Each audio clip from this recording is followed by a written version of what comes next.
plans for the apparent mass introduction of wind farms here in Cornwall. Go green, Peter. It's Jane. That's where it's at nowadays.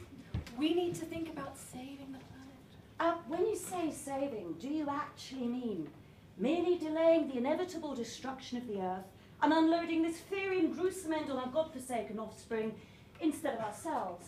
I cite that line, Minister, from your book, written when you were Minister for Transport. The controversial, we're all going to die, no matter what the hippies get up to. I think we're digressing here, Peter. It's Jane. Wind farms, Peter. Luscious farms of wind. The other day, I visited a wind farm in Penryn. The farmer there was cultivating free-range wind, as opposed to the conventional battery kind. It was wonderful. The wind was free to roam a vast open area of grassland, unrestrained in glorious majesty. So, effectively, you spectated a field.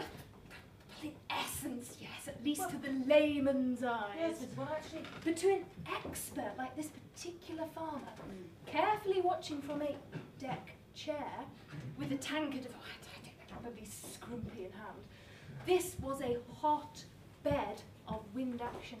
So, what exactly are the farming grants used for? That's a very good question. Yes, Minister, it is. One that is not immediately obvious and clearly won't be for some time.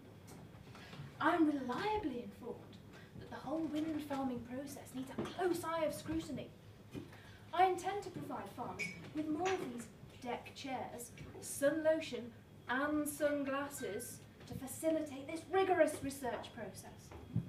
I have been told that summer is peak for the wind harvest and that the less effective, more docile winter winds are apparently not as efficient or cost-effective. And cost efficiency is a concern, isn't it, sir? Because it certainly hasn't seemed to be in the past. Well, not in the past, no, but for the future.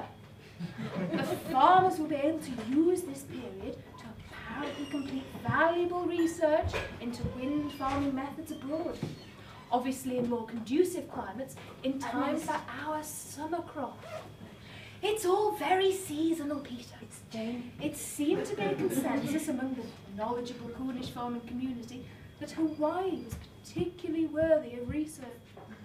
So you'd basically be paying a group of farmers to travel to an island paradise and sit and watch thin air. You're almost there, aren't you? It's actually fat air. That's fat with an F, not with a PH, kids. The heat propagates a juicy, plump and voluptuous gaseous climate ripe for the picking.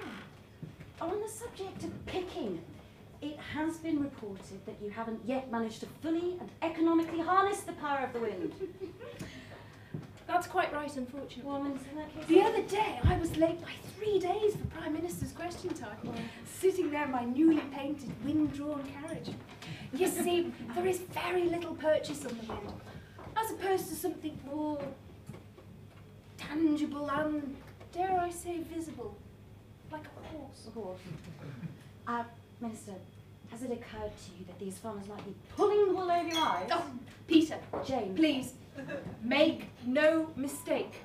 These farmers are experts, and I'm quite confident in saying that there is no digression into sheep, be it for woolen head garments, meat, or indeed copulation.